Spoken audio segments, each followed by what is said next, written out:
Can come in here somewhere.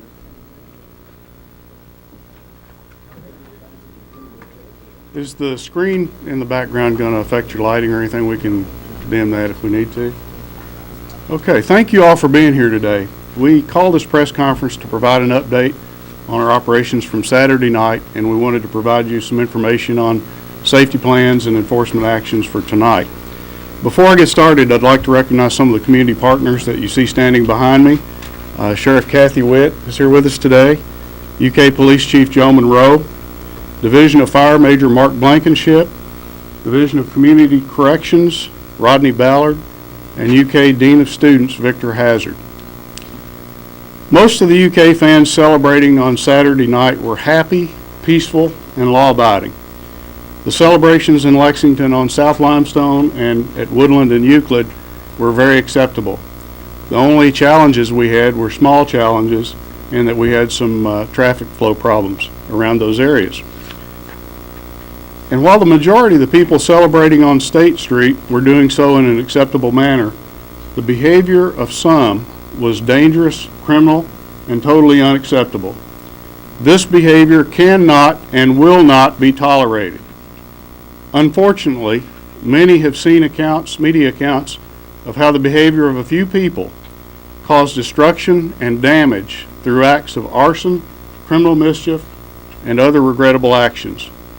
We were planning an example of that with a video that many of you have seen, but the video player isn't working on our computer right now. So what I will say is that what you saw on that video, and it's widely available on the internet, were acts of arson first degree, which is punishable by 10 to 20 years in state prison, wanton endangerment first degree, which can be punishable by 1 to 5 years in state prison. I'd also like to remind folks who are in the celebrations that throwing objects into the crowd can result in charges of wanton endangerment or assault. All of these are very serious criminal acts. We want to send a clear and strong message that individuals who engage in this behavior will be investigated and prosecuted. If you choose to commit criminal acts, don't be surprised when we knock on your door, even days after the event, and arrest you for a criminal offense. We ask all Cat fans that are celebrating to celebrate responsibly. It's simply not worth jeopardizing your college career and having a felony arrest record that follows you for the rest of your life. Think about it. At this time, I'd like to introduce Commander Kelly Edwards to talk more about tonight.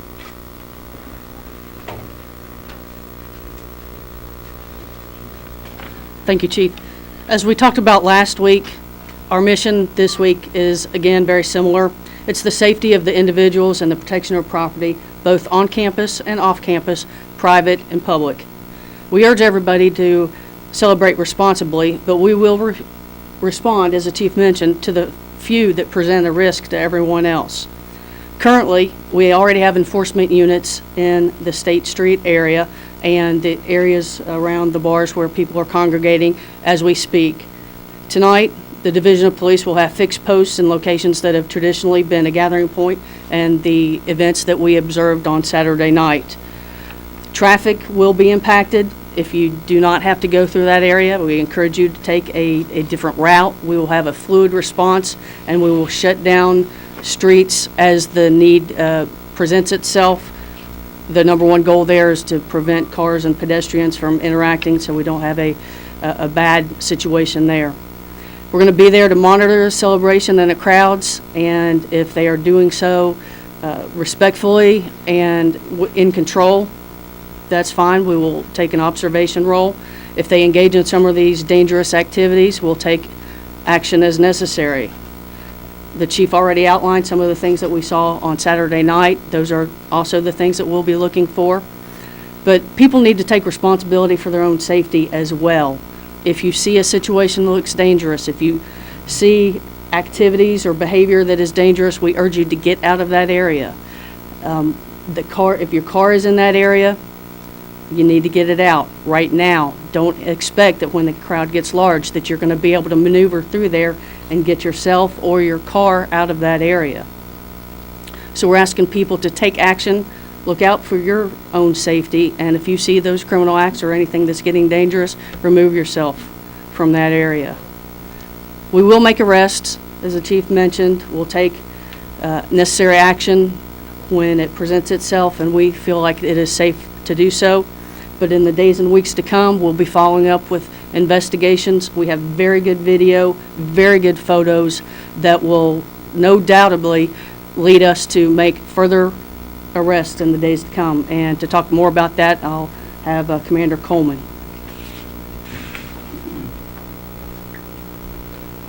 Hi, we have a few pictures here that are just the tip of the iceberg. We've received a tremendous amount of video, as you know.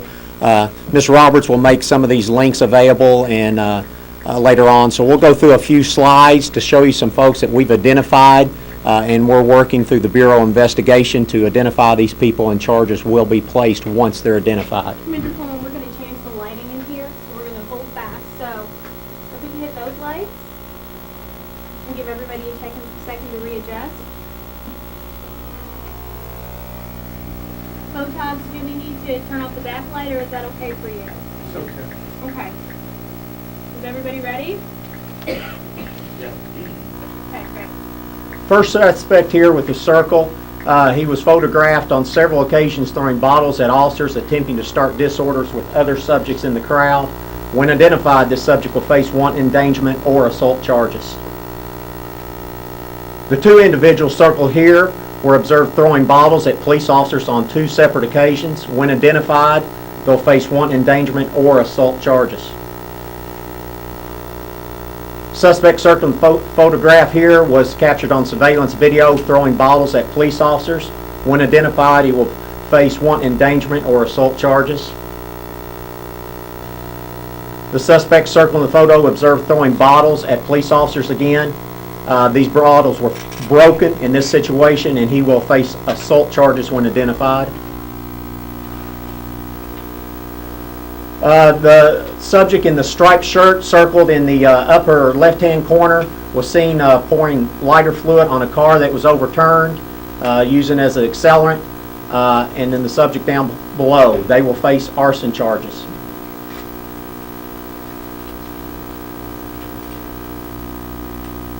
Suspect with the circle there was seen with a article of clothing that was lit on fire, and then he then placed it in the vehicle as overturned that had the accelerator on. He will also face arson charges when identified.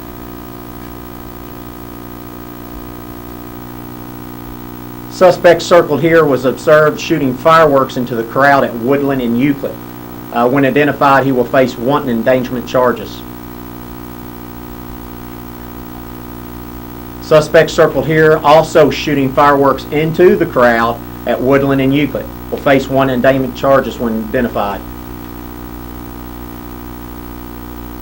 Another suspect observed shooting fireworks also at Woodland and Euclid will face wanton endangerment charges when identified. Another subject shooting fireworks into the crowd at Woodland and Euclid also to face wanton endangerment charges when identified. Suspect here shooting fireworks into the crowd at Woodland and Euclid as well. Suspect circled in this photograph was observed damaging a stop sign. When identified, he will face criminal mischief charges. Thank you.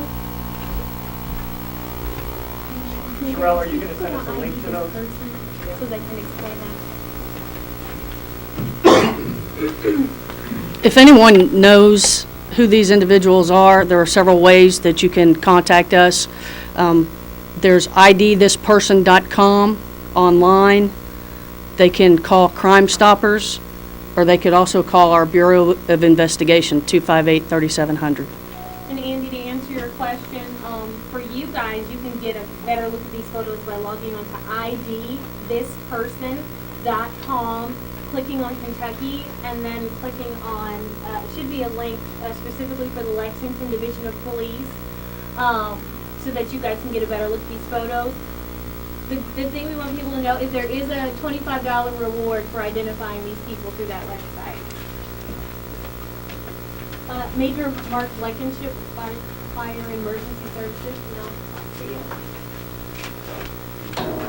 Our emphasis has primarily been on preventing and apprehending people that have been starting the couch and trash fires, and then as it escalated Saturday night as they got into the vehicles.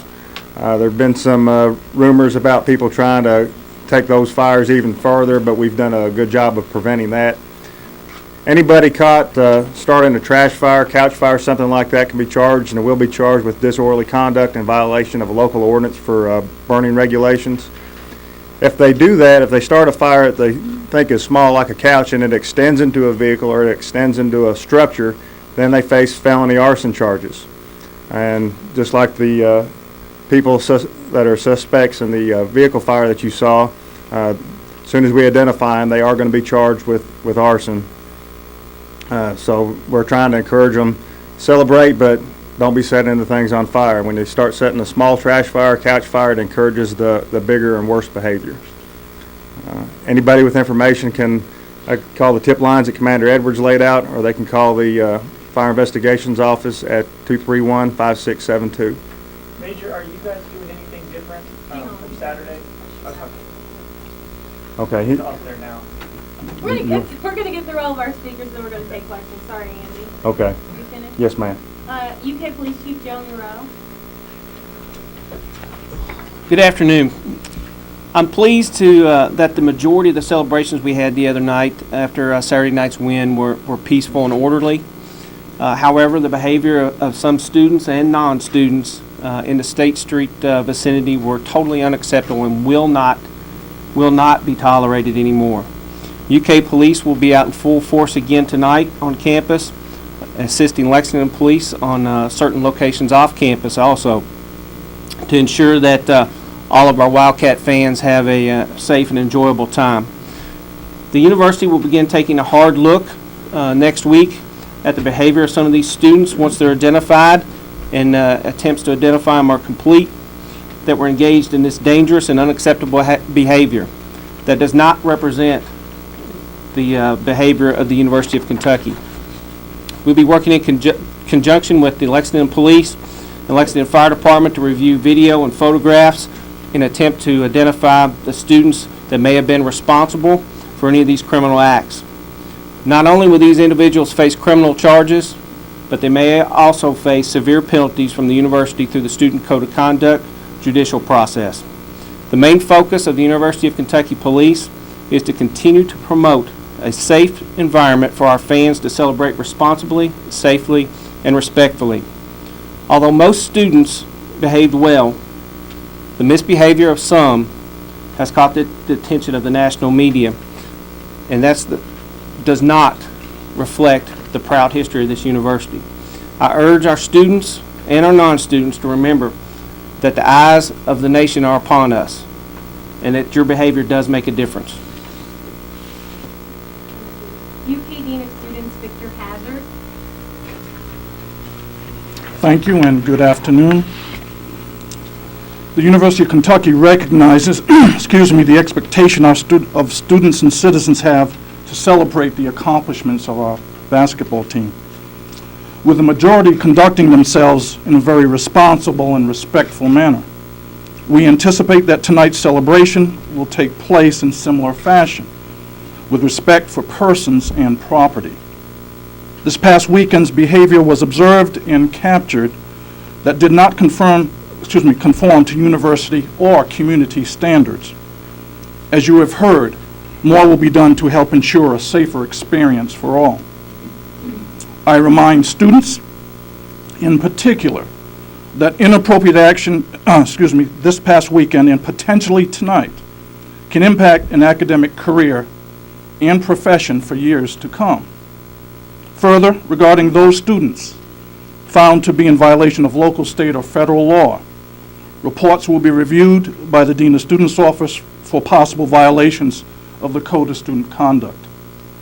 The Dean of Students will be working in collaboration with Lexington, Fayette County, and University of Kentucky Police to manage and address inappropriate behavior. We encourage you to be safe, to be responsible, and make good decisions as we all anticipate a celebration that we all can be proud of. Thank you. Thank you, Dean. We'll now take questions, and also I'd like to note that if you picked up a press release when you first came out, you should swap it out, or when I send it out, use the one that's sent to you to replace the original one due to some errors. We'll now take questions. Will there be more officers on the streets tonight than there were Saturday night? I can take that one. We do have additional staffing for tonight. We're not at liberty to discuss the numbers, but suffice it to say that we do have additional numbers out. Is there an expectation of whether UK wins or loses, how the crowd may react tonight? If they win, will they be more rowdy, or if they lose? What do you guys think of that? Well, you know, that's hard to predict. We're all hoping for a win. Chief, I know the last time we met regarding this issue, there was talk of surveillance cameras. And some people say, is that just to scare people? Are you going to be having other, I guess, type of tools, surveillance cameras in those areas as well, or are we just? I think you saw some examples of that already. Yeah, I didn't know if that was from media videos or what. Okay. Have you yet made any arrests based on photographs or videos so far? I'm not aware of any that we've made yet, but we expect those will be forthcoming. Right now, we're really concerned with getting through tonight and handling the activities that we have. Chief, a very strong message today. Do you wish that this strong message had been sent before what happened Saturday night? You know, I don't think so. I think we were adequately prepared for Saturday night. I think a few individuals, and I would emphasize that, a very few individuals caused some events to occur that we're not happy with, obviously, some criminal acts. The overwhelming majority of the students and folks that were involved in the celebration were doing so responsibly. We want folks to celebrate, but to do so responsibly. We would prefer to have the role of being an observer at the celebration as opposed to having to enforce criminal laws. And given the bottles thrown, the vehicles overturned, some of the arson situations there, do you consider what happened to have been a riot? I wouldn't consider it a riot. We had some issues that concerned us and some issues that we're going to prosecute. Maybe, Victor, would you be able to talk more about the student code of conduct? We're going to go through that, and these students who not only are facing charges through the city of Lexington, but what they could face as a student at the University of Kentucky if they are found guilty. To the extent that it is discovered that it is a student, obviously there are responsibilities that students have on campus predominantly, but there's an opportunity in the Code of Student Conduct to address off-campus behavior, and obviously the national championship and the reputation of the institution being what it is, behavior off campus will be scrutinized obviously much more severely than what we have in time past. A student who is charged with a potential violation of the code obviously will face local, state, federal law, but there are implications for the institution. Depending on the facts of the particular matter and what videos may and may not show us, we will pursue obviously those violations that may be violations of our code similarly. The scale of possibilities everything warrants from a letter of warning under the code to a period of probation, to a period of suspension, to expulsion. All of those things are, indeed, that's the breadth of the sanctions that are possible under our code.